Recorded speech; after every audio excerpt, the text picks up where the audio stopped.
நியாயப்பிரமாணம் இல்லாமல் தேவ நீதி வெளியாக்கப்பட்டிருக்கிறது.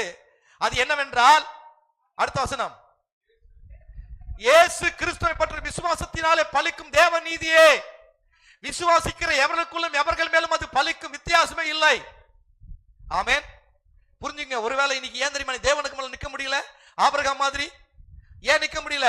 ஆபிரகாம் தெரிஞ்சிச்சு, நான் நிற்பது கிருபையில நிக்கிறேன், தேவ நீதியில நிக்கிறேன், தேவனுடைய வார்த்தையில் நிக்கிறேன், தேவனுடைய இரக்கத்தில் நிக்கிறேன். நான் என்னால நிக்கல, என்ன சொந்த ஞானத்துல சொந்த பலத்துல நிக்கல. என்ன பார்த்தா ஐயோ நான் அநியாயக்காரன், அக்கிரமக்காரன், ரொம்ப மோசக்காரன். ஆனா நான் நிற்பதே தேவ கிருபை. அதான் சொல்றாருங்க, இயேசு கிறிஸ்துவை பற்றி விசுவாசத்தினால பலிக்கும் தேவ நீதியே விசுவாசிக்கிற எவர்கள் மேலும் எவர்களுக்குள்ள வந்து பலிக்கும், வித்தியாசம் கிடையாது. ஆண் என்று பெண் என்றும் இல்லை, சின்னவன் பெரியவன் கிடையாது, அவன் படித்தவன் ஏழை பணக்காரன் வித்தியாசம் கிடையாது.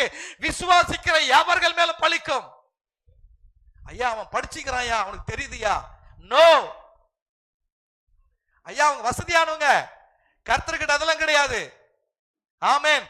இயேசு கிறிஸ்து மூலமாய் நான் ரட்சிக்கப்பட்டிருக்கிறேன். இயேசு கிறிஸ்து என் பாவத்துக்காக பலியானார், என் அக்கிரமத்துக்காக பலியானார், எனக்காக அடிக்கப்பட்டு ஒடுக்கப்பட்டு அவர் அடக்கம் பண்ணப்பட்டு உயிர்த்தெழுந்திருக்கிறார். அதை நான் விசுவாசிக்கிறேன். இயேசு என் பாவத்துக்காக அடிக்கப்பட்டு அவர் அடக்கம் பண்ணப்பட்டு உயிர்த்தெழுந்ததன் விளைவாக நானும் புது ஜீவன் உள்ளவனாய் இருக்கிறேன், நீதிமான். ஆமென். இந்த உணர்வு உனக்கு இருக்குன்னு சொன்னா ஊர்ல பாக்குற எல்லாரையும் நீதிமான் நீதிமான் என்று பார்த்து அவனுக்காய் ஜெபிப்பாய், அவனுக்காய் வழக்காடுவாய், அவனுக்காய் கர்த்தருக்கு முன்னால நிப்ப, அவனுக்காய் விட்டு